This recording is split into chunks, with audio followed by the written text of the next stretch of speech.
Hey guys, what's up? My name is Akash. Welcome back to Route to Defense. And in the today's video, I'm going to tell you all about ND examination. So many of you were saying me to reveal my face, है ना? तो आज की इस video में मैंने decide किया कि फेस रिवील करेंगे और बताएंगे एनडी एग्जाम के बारे में. ओके, सो कंटिन्यू करते हैं from the very first thing that is topic. तो आज हम लोग डिस्कस करेंगे एलिजिबिलिटी के ऊपर कि क्या एनडीए की एलिजिबिलिटी होती है, सिलेबस क्या रहता है, पेपर पैटर्न क्या होता है ना, क्या स्ट्रेटेजी होनी चाहिए अगर आपको क्वालिफाई करना है एनडीए एग्जामिनेशन, और क्या सिक्योर मार्क्स रहते हैं, है ना. क्योंकि अगर आप सपोज सिक्योर मार्क्स अगर आपके नहीं आ पा रहे तो आप बिल्कुल एकदम कंफर्म है कि आप क्वालिफाई नहीं कर पाएंगे, है ना. तो हम लोग स्टार्ट करते हैं from the very first topic that is eligibility.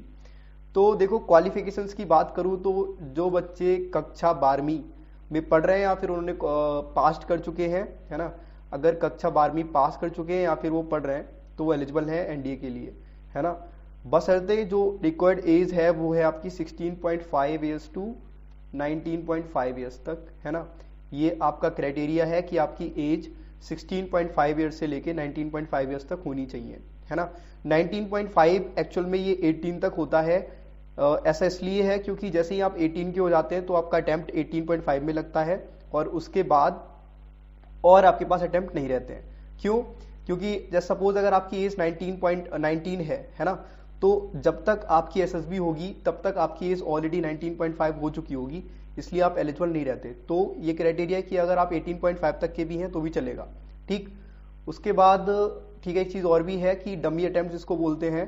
अगर आप क्लास 10th के अंदर पढ़ रहे हैं और आप अगर इस एज के अंदर आते हैं, ठीक है, एक इंटरवल होता है एज का, अगर आप उस इंटरवल के अंदर आ रहे हैं तो आप ये एग्जाम दे सकते हैं.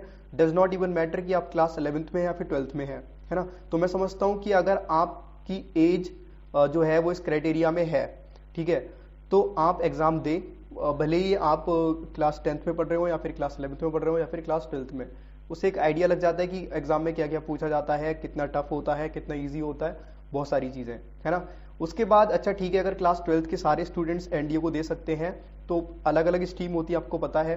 बहुत सारे बच्चे होते हैं जो मैथ्स बैकग्राउंड से होते हैं, बहुत सारे बच्चे ऐसे होते हैं जो बायोलॉजी बैकग्राउंड से होते हैं, बहुत सारे बच्चे ऐसे होते हैं जो कॉमर्स से होते हैं, है ना, और कुछ बच्चे ऐसे भी होते हैं जो कुछ नहीं करते तो वो क्या करते हैं, आर्ट्स से 12th क्लास करते हैं, ठीक. तो हम लोग इसमें क्या है कि हम लोग डिस्कशन करेंगे सबको लेकर कि अगर वो आप लोग साइंस स्ट्रीम से तो कैसे प्रिपेयर करें, और अगर आप लोग कॉमर्स से हैं तो आप कैसे प्रिपेयर कर सकते हैं, और अगर आप लोग ह्यूमैनिटीज से हैं तो कैसे करेंगे, ठीक. कॉमर्स के अंदर भी आ जाते हैं कि कॉमर्स, कुछ लोग कॉमर्स वाले होते हैं, कुछ लोग होते हैं कॉमर्स विद मैथमेटिक्स, ठीक. तो अच्छा एक चीज समझ लो आप कि आर्मी के लिए सारे के सारे एलिजिबल हैं. डज नॉट इवन मैटर कि आप क्लास 12th के आपके अंदर कौन सी स्ट्रीम है ना. बशर्ते आपका जो आई विजन है वो 6/6 का होना चाहिए, दैट इज कंपलसरी, तो आप आर्मी के लिए एलिजिबल हैं, ठीक है. और कुछ आपका डायरेक्टर का होता है, वो मुझे उतना कंफर्म नहीं है, आप मेडिकल में देख लेना, वो सॉरी नोटिफिकेशन में मेडिकल रिक्वायरमेंट्स के अंदर आपको मिल जाएगा, ठीक. तो आर्मी के लिए सारे के सारे बच्चे जो 12th क्लास में वो एलिजिबल हैं, और एयरफोर्स और नेवी के लिए वो सारे बच्चे जिनके पास मैथ्स, ठीक है, एंड फिजिक्स है. तो दैट इज अ क्राइटेरिया कि अगर आपके पास मैथ्स और फिजिक्स है तभी आप लोग एयरफोर्स और नेवी के लिए एलिजिबल हैं, अदरवाइज नहीं है, ठीक. बाकी सारे बच्चे जितने भी हैं कोई सी स्ट्रीम से भी हो वो सारे के सारे आर्मी के लिए एलिजिबल होते हैं, ठीक. अब हम लोग आगे चलते हैं, ठीक है. अब हम लोग बात कर लेते हैं पेपर पैटर्न की. तो देखो, पेपर पैटर्न के अंदर आपके दो पेपर्स होते हैं. पहला पेपर आपका होता है मैथमेटिक्स का, दूसरा पेपर आपका होता है जीएटी का, ठीक. मैथमेटिक्स टाइम ड्यूरेशन दोनों में सेम रहती है, क्या, 2.5 आवर, ठीक है, 2.5 घंटा आपको मिलता है दोनों पेपर के अंदर, ठीक है. अब डिपेंड कर, अगर देखो फर्स्ट पेपर के अंदर क्या होता है कि मैक्सिमम मार्क्स रहते हैं 300 और गेट के अंदर रहते हैं 600 मार्क्स, ठीक है. तो मैथ्स का पेपर 300 मार्क्स का होता है और गेट का पेपर 600 मार्क्स का होता है. अब अगर 300 मार्क्स का होता है तो हर एक क्वेश्चन कितने मार्क्स का होता है ये भी मैं आपको बता देता हूँ.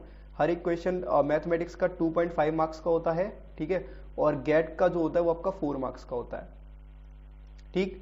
उसके बाद अगर हम सेक्शनल कट ऑफ की बात करें तो अगर मैथ्स में आप सपोज आपको दोनों पेपर क्वालिफाई करने होते हैं, ये क्राइटेरिया है, ठीक है, तो उसके लिए सेक्शनल कट ऑफ रखा है यूपीएससी ने. उसका मतलब क्या है कि अगर मैथमेटिक्स में एक मिनिमम मार्क्स इतने होने चाहिए तभी आप क्वालिफाई कर पाएंगे, ठीक है. तो ऐसा नहीं कि आपने गेट में बहुत ज्यादा अच्छा स्कोर कर दिया, सपोज आप 600 ले आए तो आपका सिलेक्शन हो जाएगा, नहीं. आपको मैथमेटिक्स में भी कुछ मिनिमम मार्क्स लेके आने होते हैं, वो कितने होते हैं, 25%, ठीक. 25% का मतलब है कि आपको 30 क्वेश्चन सही करने हैं। ठीक, अगर आपके 30 क्वेश्चन सही हैं तो आपने सेक्शनल कट ऑफ क्लियर कर दी मैथमेटिक्स की। उसके बाद हम गेट की बात करें तो गेट की भी 25% सेक्शनल कट ऑफ रहती है ना। और इसके अंदर टोटल क्वेश्चन जो होते हैं वो आपके होते हैं 150, और जो आपके मैथमेटिक्स में आपको टोटल क्वेश्चन जो होते हैं वो आपके होते हैं 120, यहाँ लिख दे रहा हूँ मैं। ठीक, और यहाँ पे गेट में 150 क्वेश्चन।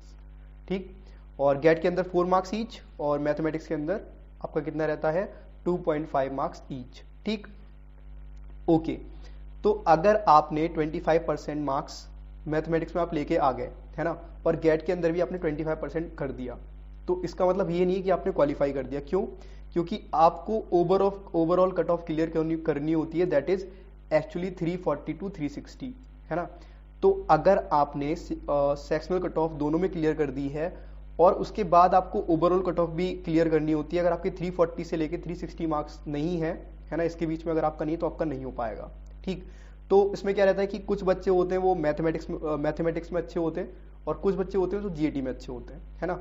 तो क्योंकि जीएटी के अंदर आपका एक क्वेश्चन 4 मार्क्स का होता है और मैथमेटिक्स के अंदर आपका एक क्वेश्चन 2.5 मार्क्स का होता है, तो बच्चे सोचते हैं कि हम जीएटी में 600 मार्क्स का पेपर है तो उसमें हम लोग करीब 300 आराम से कर सकते हैं, है ना। 300 सोचते हैं कि 300 कर देंगे और बाकी जो 100 मार्क्स रहेंगे वो हम मैथमेटिक्स से बटोर लेंगे।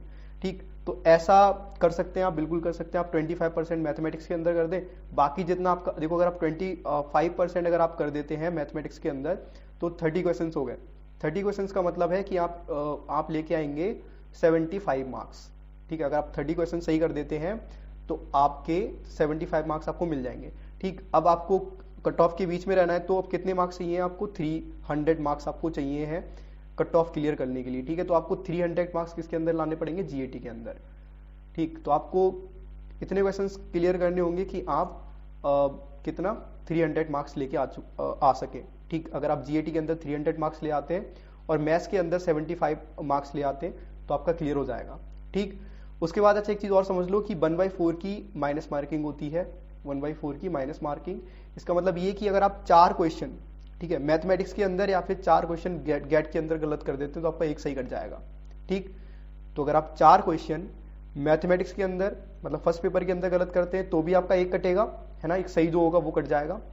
और गेट के अंदर क्या, अगर आप 4 क्वेश्चन गलत कर देते तो आपका एक सही कट जाएगा। अब देखो यहाँ पे क्या है, मतलब सपोज अगर आपने 4 क्वेश्चन गलत करे, ठीक है, मैथमेटिक्स के अंदर, तो 4 क्वेश्चन अगर आपने गलत कर दी तो आपका 4 क्वेश्चन तो वो कट ही गए, है ना, उसके साथ आपका एक क्वेश्चन और कट जाएगा 2.5 मार्क्स का। ठीक, वहीं पे गेट के अंदर अगर आप लोग 4 क्वेश्चन गलत करते हैं तो आपका एक क्वेश्चन और कट जाएगा जो आपका कितने मार्क्स का होगा? 4 मार्क्स का। ठीक, तो यहाँ पे अगर आप 16 मार्क्स का गलत कर देते हैं तो आपका कितना कट जाएगा? 4 कट जाएगा। और अगर यहाँ पे अगर आप देखें तो 10 मार्क्स का अगर आप सही कर रहे हैं, ठीक है, और अगर 10 मार्क्स का आप गलत कर देते हैं तो आपका 2.5 मार्क्स का कट जाएगा। ठीक, मतलब एक क्वेश्चन कट जाएगा। ठीक, अब सिक्योर मार्क्स की बात कर लेते हैं, उसको हम डिटेल में पढ़ेंगे, अभी आगे पढ़ेंगे, है ना, कि सिक्योर मार्क्स क्या होने चाहिए। तो वैसे तो अगर मैं आपको बता दूं कि सिक्योर मार्क्स की अगर हम लोग बात करें तो अप्रॉक्सीमेट आपके 60 क्वेश्चन सही होने चाहिए मैथमेटिक्स के अंदर, और मिनिमम कितने सही होने चाहिए? मिनिमम आपके 40 क्वेश्चन सही होने चाहिए। ठीक, मैथमेटिक्स के अंदर। और जीएटी के अंदर आपके क्वेश्चन कितने सही होने चाहिए? अप्रॉक्सीमेट 80 क्वेश्चन सही होने चाहिए आपके।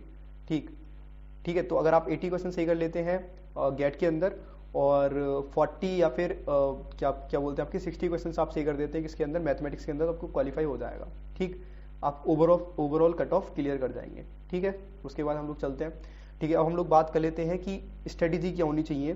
देखो, सबके लिए सबको एक साथ गिनना बिल्कुल गलत है क्योंकि बहुत सारे बच्चे हैं, ठीक है, और approximate 7 lakh students actually fill the form of NDA, और सिर्फ कितने 7000 बच्चे ही ऐसे होते हैं जो क्वालिफाई कर पाते हैं एनडीए का पेपर। तो प्रॉपर स्ट्रेटेजी का होना बहुत जरूरी है। ठीक है, अगर आपके पास प्रॉपर स्ट्रेटेजी नहीं है तो आप नहीं कर पाएंगे। ठीक, तो ऐसे मैंने डिवाइड कर दिया बच्चों को, किसमें? कुछ बच्चों को हमने कर दिया साइंस में। ठीक, क्योंकि जो बच्चे साइंस से स्ट्रीम से होंगे वो साइंस वाले हो गए। उसके बाद कुछ कॉमर्स वाले होंगे, कुछ होंगे कॉमर्स विद मैथमेटिक्स, और कुछ होंगे बायोलॉजी वाले। ठीक, तो जितने भी साइंस स्ट्रीम से होंगे, साइंस स्ट्रीम से कौन कौन से हो सकते हैं? मैथमेटिक्स वाले मतलब पीसीएम, बायोलॉजी वाले मतलब पीसीबी, और कुछ बच्चे ऐसे होते हैं जिनके पास दोनों होती हैं, मतलब मैथमेटिक्स और बायोलॉजी दोनों सब्जेक्ट होते हैं। ठीक, तो ऐसे बच्चे क्या करेंगे? देखो, सबसे पहली चीज ये है कि जो आपका गेट का पेपर होता है, गेट के अंदर आपका क्या क्या आता है, इंग्लिश आता है, ठीक है, उसके बाद आपका साइंस आता है, फिर आपका आता है जीएस, और फिर आपका आता है करंट अफेयर्स। ठीक, तो ऐसे अगर मैं मेन देखूं तो आपके कितने पार्ट्स हो गए, ये पहला पार्ट, फिर दूसरा, तीसरा और चौथा पार्ट। ठीक, इंग्लिश में आपके आते हैं कितने क्वेश्चंस, 50 क्वेश्चंस आपके इंग्लिश में आते हैं, दैट इज कंफर्म। ठीक है, साइंस में आपके 50 क्वेश्चंस आते हैं, ये भी कंफर्म्ड है। जीएस के अंदर 40 क्वेश्चंस आते हैं और करंट अफेयर्स के आपके 10, ठीक है, 10 क्वेश्चंस आपके करंट अफेयर्स के आते हैं। ठीक है, ये मैंने मोटा मोटा आपको बता दिया, जिसमें 50 क्वेश्चंस इंग्लिश के और 50 क्वेश्चन साइंस के कंफर्म्ड हैं। ठीक है, जीएस में और करंट अफेयर्स में वेरी कर जाता है, कभी करंट अफेयर्स के 15 भी हो जाते हैं तो जीएस के कम हो जाते हैं, और कभी जीएस के 40 रहते हैं तो करंट अफेयर्स 10 तो होते ही होते हैं आपके। ठीक है, तो 10 क्वेश्चन आपको देखने को मिलते हैं करंट अफेयर्स के अंदर। ठीक, अब एक चीज आप ये समझो, मैंने आपको बताया था कि अगर आप गेट के अंदर 60 क्वेश्चंस कर देते हैं, ठीक है, 60 क्वेश्चंस का मतलब हो गया 240 मार्क्स। ठीक, अब अगर हम देखें 350 मार्क्स हमको लेके आने हैं तो आपके मार्क्स कितने बचे, 110। ठीक, तो 110 मार्क्स के लिए आपको अप्रोक्सीमेट कितने क्वेश्चंस कर रहे होंगे, अगर मैं देखूं तो आपका हो गया 40 क्वेश्चंस का 100 मार्क्स हो गया। ठीक है, अगर आप मैथमेटिक्स के अंदर 40 क्वेश्चन सही कर देते हैं तो आपके 100 मार्क्स हो गए। तो हम लेके चलते हैं कि अगर आप 45 क्वेश्चंस अगर आप मैथमेटिक्स के अंदर कर देते हैं और 60 क्वेश्चंस अगर आप कर देते हैं किसके अंदर, गेट के अंदर, तो आपको क्वालिफाई हो जाएगा। ठीक, उसमें कोई डाउट नहीं है। तो ऐसा, अब एक चीज ये समझो, आपको स्ट्रगल कहाँ करना पड़ेगा, जो भी सारे के सारे स्टूडेंट्स साइंस स्ट्रीम से हैं उनको क्या करना है, देखो आप साइंस अप टू क्लास 10 तक आती है, ऐसा नहीं कि क्लास 11th का 12th का बहुत डिफिकल्ट कुछ पूछता हो साइंस के अंदर, नहीं, क्योंकि यूपीएससी पेपर इस हिसाब से बनाता है कि सारे के सारे बच्चे, डजेंट मैटर कि वो किस स्ट्रीम से क्वालिफाई कर पाए। ठीक, वो भी खुद इस चीज को समझ के लेके चलते हैं, इसलिए वो साइंस आपको अप टू क्लास 10 तक की देते हैं, ऐसा नहीं कि आपको 12th की दे दी या फिर 11th की दे दी, नहीं, 10th तक की थोड़ा डिटेल में दे देते हैं। ठीक है, तो साइंस आप आराम से कर लोगे। ठीक है, उसके बाद आपने GS up to class 10th पढ़ी हुई है तो जीएस के अंदर भी आप कर दोगे। ठीक है, उसके बाद करंट अफेयर्स, तो करंट अफेयर्स के आप अगर मान लो 10 क्वेश्चंस आ रहे हैं तो आप 2-4 तो कर ही दोगे। ठीक, तो अब एक चीज समझो, मेन चीज क्या रहेगी, सपोज अगर आप साइंस के अंदर 35 क्वेश्चंस कर देते हैं, ठीक है, और इंग्लिश के अंदर अगर आप लोग कर देते हैं 35 क्वेश्चंस, और 35 भी नहीं हो पाते, अगर आप 20 क्वेश्चंस कर देते हैं इंग्लिश के अंदर, कुछ लोगों की इंग्लिश अच्छी होगी, आपको मेन फोकस करना है किसके ऊपर, इंग्लिश के ऊपर। ठीक है, English is a important thing for you, क्योंकि मैथमेटिक्स आपके पास है ही पहले से ही। ठीक है, तो आप मैथमेटिक्स आप पहले कर चुके हैं। ठीक है, बस आपको उसके अंदर क्या करना है, रिवीजन करना है जबरदस्त तरीके से। ठीक है, थोड़ा डिटेल में पढ़ना है चीजों को, तो आपको इतनी टेंशन नहीं लेनी। ठीक, आपको क्या करना है, सीधे सीधे कि जीएस पर और इंग्लिश पर आपको ध्यान देना है। करंट अफेयर्स का मैं नोट्स ऐसे प्रोवाइड कर देता हूँ कि वहां से क्वेश्चन फंसता ही फंसता है। ठीक, अभी जो एनडीए 2021 का जो पेपर आया था, आप देखना टेलीग्राम पे जाके, मैंने उसमें लिख दिया था, एक पीडीएफ मैंने शेयर की थी, most important question from current affairs, तो वहां से क्वेश्चन आया था सीधे सीधे। ठीक है, तो वहां से फंसा था। तो ऐसे ही आपको मेन फोकस करना है जीएस के ऊपर और किसके ऊपर, इंग्लिश के ऊपर। ठीक, और मैथ्स के अंदर आप अच्छे से कर लोगे, कोई दिक्कत वाली बात नहीं है। ठीक है, तो सपोज अगर आपको अगर आपका क्या बोलते हैं 5 महीने का गैप रहता है, तो 5 महीने नहीं 3 महीने में आप बहुत अच्छे से मैथमेटिक्स भी कर सकते हैं। ठीक है, उसके साथ साथ आप इंग्लिश, साइंस, जीएस और करंट अफेयर्स भी लेके चल सकते हैं, क्योंकि साइंस में आपको इतना डिटेल में पढ़ना नहीं है कुछ भी, आप पहले ही पढ़ चुके हैं। ठीक है, नोट से पढ़ सकते हैं आप।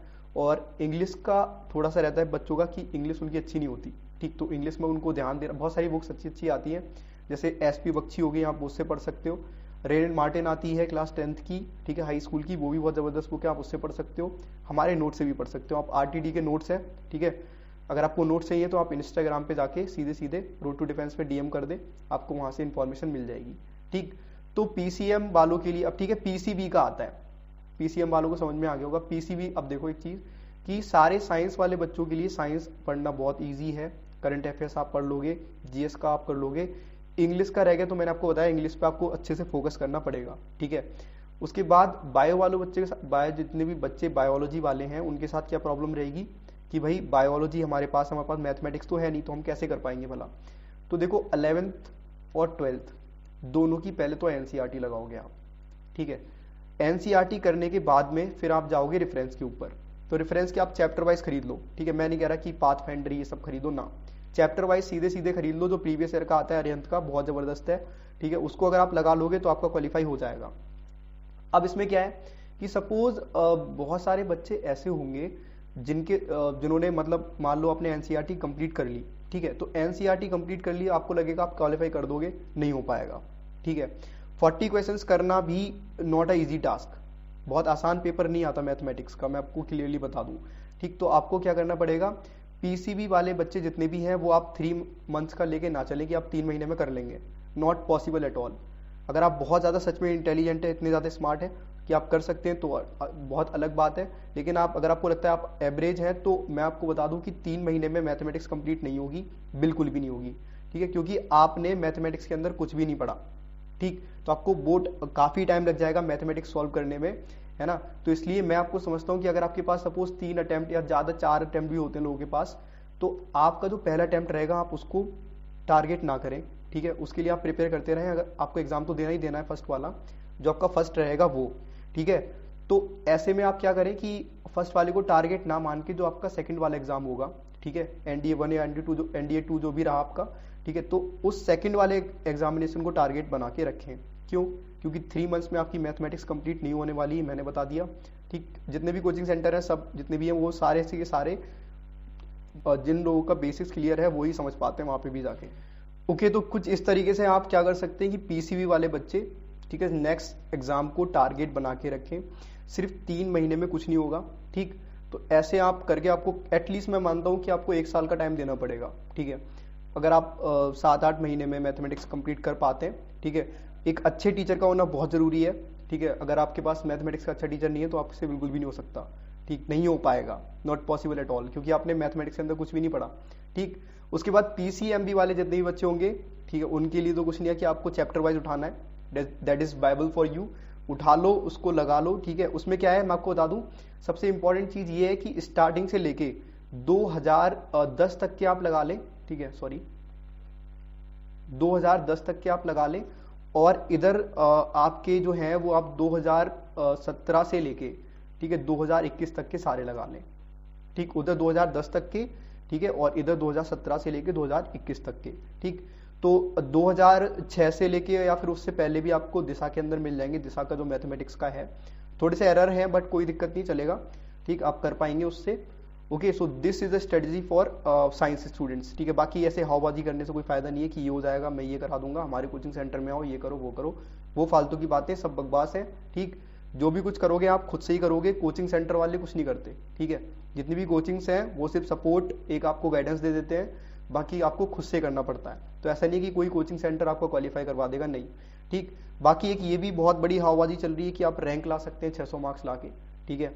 आप खुद सोचो कि 900 मार्क्स का टोटल जो आपका होता है उसमें सिर्फ 340, 350, 600 बच्चे ला पाते हैं, ठीक है। ऐसा नहीं है कि 600 बच्चे नहीं ले पाते, लेकिन बहुत ज़्यादा मेहनत करते हैं और पहले से ही टॉपर रह चुके होते हैं, मैं आपको बता दूं, ठीक है। तो एक चीज़ ये भी है, और बहुत अच्छी बात है अगर आप रैंक ला पाते हैं। और आपको मैं बता दूं कि आप 450 आपका टारगेट लेके चलें, ठीक है। अगर आप 450 स्कोर कर पा रहे हैं तो आप एसएसबी में करके उसके बाद आपका मेरिट लिस्ट में हो जाएगा, ठीक। लेकिन अगर आपका 400 तक हो पा रहा है तो बाद में चांसेस कब रहते हैं, ओवरऑल मेरिट लिस्ट जब लगती है तो आपका वहाँ पे नहीं हो पाता, क्योंकि वो सिर्फ 500 मार्क्स को 500 जो आपके रैंक के ऊपर वाले, मतलब जो आपके उससे ऊपर वाले होते हैं उन सबको ले लेते हैं, वो 500 के बाद के जितने होते हैं उनको सबको बाहर कर देते हैं, ठीक है। तो एक ये भी है कि इतनी मेहनत करने के बाद में फिर ओवरऑल रिजल्ट आपको जब मिले कि आपको वापस आना पड़े तो वो बहुत बेकार है। इसलिए मैं आपको बता दूं कि आप 400 मार्क्स का, ठीक है, आप यहाँ पे वो लेके चलें टारगेट। उसके बाद एसएसबी में आप क्या बोलते हैं, स्कोर अच्छा स्कोर करें तो आपका हो जाएगा, कोई दिक्कत वाली बात नहीं है, ठीक है। ओके, अब हम लोग चलते हैं जो सारे स्टूडेंट्स आर्ट्स वाले या फिर कॉमर्स के हैं उनको क्या करना है। तो देखो, इनको तो सबसे ज़्यादा मेहनत करनी पड़ेगी, क्यों? क्योंकि इनके पास, अच्छा ठीक है, कॉमर्स विद मैथमेटिक्स वाले हम बाद में बात करेंगे, पहले हम सिर्फ आर्ट्स और कॉमर्स की बात कर लेते हैं। तो इनके साथ सीन क्या है कि ना तो इन्होंने मैथ्स पढ़ा, ना इन्होंने आपका साइंस पढ़ी हुई है, ठीक है, और ना इन्होंने आपकी इंग्लिश तो चलो ठीक है एक रहता है, बट ग्रामर आपकी क्लास 10th के बाद छूट जाती है तो वो भी नहीं पढ़ी, ठीक है। उसके बाद जीएस का रह गया तो जीएस को भी उनको नहीं पता। तो ऐसे स्टूडेंट जो आर्ट्स या कॉमर्स से हैं, ठीक है, तो पहला उनका टारगेट क्या रहेगा कि मैथ्स को कंप्लीट करें, ठीक है। तो आप एक साल तक का टाइम दें। एक साल में अगर आप बहुत ज़बरदस्त तरीके से तैयारी करेंगे तो आप आराम से मैथमेटिक्स भी कर सकते हैं, साइंस भी कर लेंगे, जीएस भी कर लेंगे। उसके बाद ये अटेम्प्ट दें। उसमें क्या होता है, जैसे बहुत सारे बच्चे ऐसे होते हैं कि 3 मंथ्स में सब कुछ करने की कोशिश करते हैं कि 3 मंथ्स में आपका मैथ्स भी कर लें, 3 मंथ्स में आपका जीएस का भी कर लें, 3 मंथ्स में आपका साइंस का भी कर लें, नहीं हो पाएगा, मैंने आपसे कह दिया, ठीक। क्योंकि बहुत ज़्यादा आसान नहीं है। आप सोच रहे हो कि ऐसे पढ़ लिया और हो गया क्रैक, ठीक नहीं होता ऐसे। तो अब 3 महीने में तो कुछ भी नहीं हो सकता। अगर बहुत सारे बच्चे ऐसे होंगे कोचिंग से करेंगे, तो देखो कोचिंग में भी ये रहता है कि वो 3 मंथ्स का टारगेट लेके चलते हैं, ठीक है, कि 3 मंथ्स में हम लोग मैथ्स भी करा देंगे, जीएस भी करा देंगे, साइंस भी करा देंगे और बच्चा क्वालिफाई कर जाएगा। मैं आपको बताता हूँ, हकीकत ये है कि कोचिंग सेंटर में आप जाओगे ना, कि वो ऐसे हवाबाजी में उड़ाते हैं कि हमारे बच्चे से, हमारी कोचिंग से 150 बच्चे निकल गए, हमारे से इतने निकले। कुछ नहीं होता, 1-2 निकल पाते हैं बस, ठीक है। कोचिंग में होता है कि हाँ सपोर्ट रहता है, बहुत सारी चीज़ें रहती हैं, बट नहीं हो पाता। ये सच्चाई है, ये ऐसे समझ लो कि कोचिंग सेंटर्स के जो बच्चे पढ़ चुके हैं वहाँ से, उनसे पूछना, ये हकीकत है, ठीक है। वही उन्हीं बच्चों का हो पाता है जो बच्चे खुद से मेहनत करते हैं, ठीक है।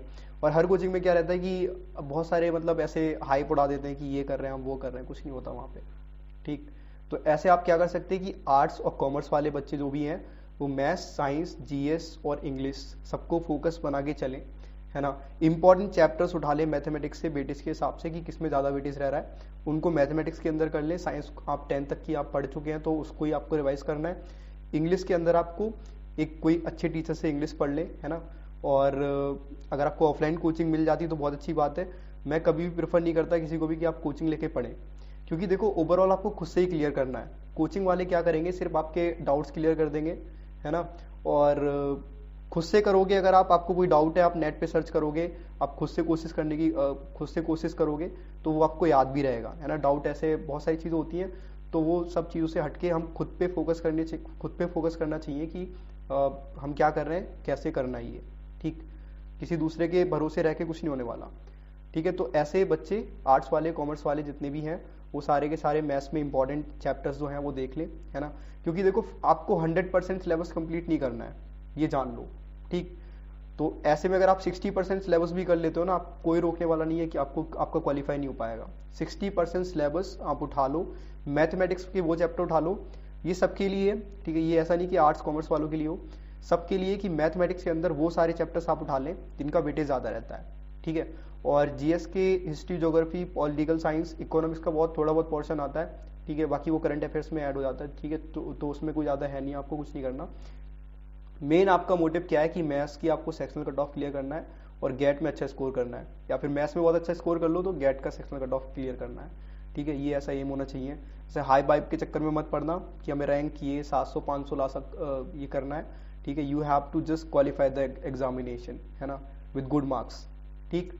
ओके, तो हम लोग चलते हैं हम next, strategy for commerce plus mathematics. अब बहुत सारे बच्चे ऐसे होंगे जिनके पास कॉमर्स भी होगी और मैथमेटिक्स भी होगी, है ना। तो ये बच्चे क्या करें, देखो इनके साथ क्या है कि अगर आपके पास मैथमेटिक्स है तो आपको रिवाइज करना है। पहली चीज, एकेडमिक्स की जो मैथमेटिक्स है और जो हमारी कॉम्पिटिटिव की जो मैथमेटिक्स है एनडीए की, उसमें धरती आसमान का फर्क है। वो कैसे है, क्योंकि वो सारी चीजें जो हमने क्लास 11-12 के अंदर नहीं पढ़ी होती है, वो हम लोग जब हम क्या बोलते हैं कॉम्पिटिटिव की तैयारी करते हैं तो हमें पढ़नी पड़ती है, ठीक है। तो ऐसे में अगर आपके बेसिक्स क्लियर हैं तो वो जो एडवांस चीजें हैं वो आपको बहुत आसानी से क्लियर हो जाएंगी। बहुत सारे बच्चे ऐसे होते हैं जो JEE मेंस की तैयारी कर रहे होते हैं, है ना, तो उनके लिए मैथ्स तो बहुत आसान है ना, वो क्वालिफाई भी कर जाते हैं अगर उनका जीएस का पोर्शन थोड़ा अच्छा हो और इंग्लिश अच्छी हो। साइंस का तो वो कर ही लेते हैं, है ना। तो मैथ्स, अब कॉमर्स प्लस मैथमेटिक्स वाले क्या करना है कि अगर आपकी मैथ्स सही है तो ठीक ठाक अगर आपकी मैथमेटिक्स है तो आप वही चीज़ लेके चलें जैसा मैंने आपको बताया, ठीक है, कि आपको गेट का पढ़ना है, ठीक है। Get is your target. Mathematics में आप स्कोर कर जाओगे अगर आपका मैथ्स अच्छा है तो। और अगर किसी ने कॉमर्स के साथ मैथमेटिक्स लिया है तो ये सोच के लिया होगा कि मैथ्स मेरा ठीक है तो मैं कर लूँगा, ठीक। तो ऐसे में मैथ्स वालों को थोड़ी कम मेहनत करना पड़ेगी।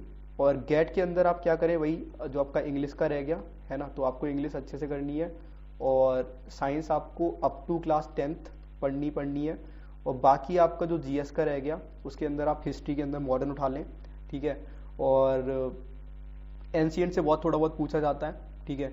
और आप वर्ल्ड हिस्ट्री में देख लें जितने भी रिवोल्यूशन है ना, ये आपका हो गया। और करंट अफेयर्स के लिए आप टेंशन ना लें, रूट टू डिफेंस को फॉलो कर लें, है ना। टेलीग्राम पे मैं PDF आपको शेयर कर दूंगा और वैसे ही बहुत सारी चीज़ें शेयर होती रहती हैं, तो वहाँ से आपको काफ़ी सारी चीज़ें मिल जाएंगी, ठीक है।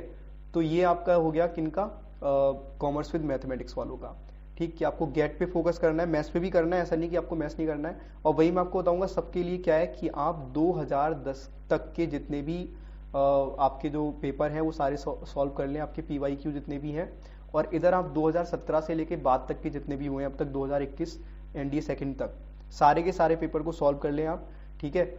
और ये इतना आप कर लेंगे तो आपको क्वालिफाई हो जाएगा, ठीक। तो कोई टेंशन नहीं लेनी है बिल्कुल भी। अब हम लोग चलते हैं ये क्या आ गया, हाँ ठीक है, सिक्योर मार्क्स की तरफ। तो सिक्योर मार्क्स क्या है कि देखो पहला आपका हो गया, अगर आप मैथमेटिक्स के अंदर 30 कर देते हो और आप 80 कर देते हैं जीएटी के अंदर तो आपका क्वालिफाई हो जाएगा, नो डाउट, ठीक है।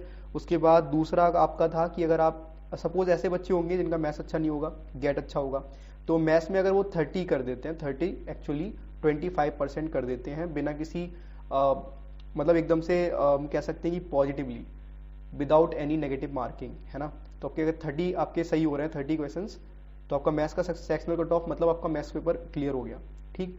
उसके बाद गेट में आपको कितना स्कोर करना पड़ेगा, 80 अप्रॉक्सीमेट, ठीक है। तो आप अगर आप 80 क्वेश्चंस गेट के अंदर सही कर देते हैं और 30 क्वेश्चंस किसके अंदर सही कर देते हैं, मैथमेटिक्स के अंदर, तो आपका क्वालिफाई हो जाएगा, ठीक। ये उन लोगों के लिए जिनका मैथ्स जो है वो काफी अच्छा है जीएटी के कंपेरिजन, सॉरी वो ये उन लोगों के लिए है जिनका जीएटी काफी अच्छा है मैथ्स के कंपेरिजन, ठीक। उसके बाद हम लोग बात कर लेते हैं कि जो सारे बच्चे जिनका मैथ्स अच्छा है जीएटी थोड़ा वीक है तो उनको क्या करना पड़ेगा, वो लोग सपोज अगर मैथ्स में 80 क्वेश्चन सही कर देते हैं तो उनको 40 क्वेश्चन सही करने पड़ेंगे किसके अंदर, गेट के अंदर, तो उनका क्वालिफाई हो जाएगा, ठीक। मैथ्स में 80 क्वेश्चन और जीएटी में 40 क्वेश्चन आपको करने होंगे सही, ठीक। तो अगर आप देखेंगे तो आप मल्टीप्लाई करके देख लें 2.5 से मैथ्स के अंदर और 4 से गेट के अंदर, तो आपको पता चल जाएगा ये सारे के सारे 350 से ऊपर ही जाने वाले हैं, ठीक है। तो ओवरऑल आप देखोगे तो 350 से ऊपर जाएगा। जैसे यहाँ देखो 75 आपका क्या हो गया, मैथ्स का हो गया, और 320 हो गया आपका किसका, 8 4 32, तो 320 आपका हो गया गेट का। तो ओवरऑल आपका कितना पहुंचेगा 395। तो ऑफकोर्स आप सेफ हैं और आपका क्वालिफाई हो जाएगा, नो डाउट। अगर आप सेकंड के अंदर देखिए, अगर आपका मैथ्स बहुत अच्छा है तो आप 80 क्वेश्चन अगर सही कर देते हैं, इसका मतलब 320 सॉरी यहाँ पे तो आपका जाएगा 25 8 200, है ना, प्लस 4 4 16, तो दैट इज 160, है ना। तो आप जीएटी में स्कोर करेंगे 160 मार्क्स और मैथ्स में करेंगे 200 मार्क्स, तो ऑफकोर्स आपके 360 हो गए and that is a safe secure marks, तो आपका यहाँ पे क्लियर हो जाएगा। एंड लास्ट आपका आता है कि जिनका मैथ्स भी अच्छा है और जिनका जीएडी भी अच्छा है, आपने अच्छे से तैयारी कर ली, कोई दिक्कत नहीं है, तो ऐसे में आप 60 क्वेश्चंस करें मैथमेटिक्स के अंदर और 100 क्वेश्चंस करें आप किसके अंदर, गेट के अंदर, है ना। और ऐसा नहीं कि आप सोच रहे हो कि मुझे सब कुछ आ रहा है मैं सब कुछ कर दूंगा, नहीं। ओवर कॉन्फिडेंस में आके फिर आप गलत कर जाओगे तो वो भी कोई फायदा नहीं है उससे, है ना। माइनस मार्क 100 आप सोच रहे हो आपका कर पा रहे हो सिर्फ 60 और आपने 100 कर दिए, 40 गलत कर दिए, तो उसमें आपका घाटा है ना। तो ऐसे में अगर आप 60 कर लेते हो तो सपोज आपने 60 कर लिया तो आपका हो गया 6 5 30, है ना, और 3 कैरी सी 150 मार्क्स हो गए आपके किसमें, मैथ्स के अंदर, और आपके 400 मार्क्स हो गए आपके किसके अंदर, जीएटी के अंदर। तो ऐसे में आपका टोटल स्कोर हो जाता है 550 and that is actually best score. अगर आप 550 लेके आते हैं तो कोई रोक टोक नहीं है, आपको एसएसबी में बस करना है, क्वालिफाई हो गया, कोई रोकने वाला नहीं है, क्योंकि 550 मार्क्स बहुत सही मार्क्स हैं, ठीक। तो ये 3 तरीके मैंने आपको बता दिए। पहला तरीका था कि जिनकी गेट अच्छी है मैथ्स बेकार है, ठीक है, मैथ्स वीक है, और सेकंड मैंने आपको बता दिया कि इसका मैथ्स अच्छा है गेट बेकार है, और थर्ड मैंने आपको बता दिया कि दोनों अच्छे हैं। तो दोनों अच्छों के लिए क्या, दोनों अगर सब्जेक्ट आपके अच्छे हैं तो 60 स्कोर करें, 60 क्वेश्चन आप स्कोर करें मैथ्स के अंदर और 100 क्वेश्चन आप करें जीएटी के अंदर, कोई रोकने वाला नहीं है, आपका क्लियर हो जाएगा तीनों के अंदर, ठीक। तो ये था आपका सिक्योर मार्क्स के ऊपर। बाकी रिसोर्स पेज के बारे में बता दूं तो हमारा इंस्टाग्राम पर पेज है रोड टू डिफेंस नाम से, टेलीग्राम पर भी पेज है, चैनल है रोड टू डिफेंस नाम से, उसको जाके फॉलो कर लें। फ्री कंटेंट भी अवेलेबल है, हम बहुत सारा कंटेंट आपको प्रोवाइड कर रहे हैं यूट्यूब चैनल पर। अल्फा बैच चल रहा है तो आप उनकी वीडियोस देखते रहें, है ना। मैं आपसे ये नहीं कह रहा कि आप दूसरी कोचिंग से पढ़ रहे हैं तो उससे ना पढ़ें, आप पढ़ें, आपको जैसा अच्छा लग रहा है आप वैसा करें, बट हमारा कंटेंट जो हम प्रोवाइड कर रहे हैं उससे जरूर पढ़ें, ठीक है। क्योंकि अगर आप जिन बच्चों ने पेड हमारे नोट्स खरीदे थे उनको पता है कि कितने क्वेश्चन हमारे नोट से डायरेक्टली पूछे गए थे, है ना। तो सिर्फ जीएटी के नोट्स हमने उस टाइम पे बच्चों को दिए थे एज अ पेड नोट्स, और वहाँ से काफ़ी क्वेश्चन पूछे गए। मैथमेटिक्स का मैं नहीं दे पाया था क्योंकि तैयार नहीं हो पाया था। अब हम लोग मैथमेटिक्स का भी तैयार हो चुका है, hard copies and soft copies both will be available very soon, है ना। तो आप व्हाट्सएप नंबर 9068076976 पर कांटेक्ट कर सकते हैं, ठीक है। बाकी मेरा रह गया तो मैं आपको पता है कि मैथमेटिक्स की ट्रिक्स कराता हूँ, है ना, तो बेसिक्स से भी चलेंगे और ट्रिक्स से भी चलेंगे। बट मैं ये नहीं कह सकता कि आपका 3 मंथ्स में कोर्स कंप्लीट हो जाएगा, जो एक्चुअल में नॉट पॉसिबल एट ऑल। अगर आप सच में पढ़ते हैं सही तरीके से तो आपका 3 मंथ्स में नहीं हो सकता, ठीक। तो 3 मंथ्स में आप रिवीजन कर सकते हैं ना, बट ऐसे बेसिक से अगर मैं स्टार्ट करूंगा तो 3 मंथ्स में तो बिल्कुल नहीं हो पाएगा, ठीक। तो जिनका टारगेट NDA 2 2022 है, वहाँ तक हमने अल्फा बैच को रखा है कि अगर हमारा जितना सिलेबस हम कंप्लीट करा देंगे NDA 1 तक, NDA 1 2022 तक हम जितना सिलेबस करा देंगे उतने में आपका NDA 1 क्वालिफाई हो जाएगा, ठीक है। इतना मैं आपसे बोल रहा हूँ, और जितना बचा हुआ होगा वो हम सब करा देंगे आपका, ठीक है। तो आपका NDA 2 के लिए भी हम चलेंगे, उसी सेम को कंटिन्यू रखेंगे, ऐसा नहीं कोई दूसरा बैच चलाएं, ठीक। तो आप हमारे साथ सपोर्ट करें थोड़ा सा, ठीक है। और प्रोसीजर अगर मैं आपको बता दूं कि क्या प्रोसीजर रहता है अगर आपको NDA जाना है, तो सबसे पहले आपको क्या करना पड़ेगा, रिटन क्वालिफाई करना पड़ेगा। उसके बाद फिर आपकी 5 डेज की SSB होती है, वो क्वालिफाई करना पड़ेगी। देन आपका मेडिकल होता है। मेडिकल के अंदर आपको 2 चीज़ें होती है, एक तो आपको TR मिल जाता है, कभी कभी PR मिल जाता है। तो TR is temporary rejection and PR is permanent rejection, है ना। जैसे सपोज TR आपको मिल जाएगा अगर आप ओवरवेट हो तो आपको TR मिल जाएगा, ठीक है। ऐसे बहुत सारी कंडीशंस होती है उसमें आपको TR मिल जाता है।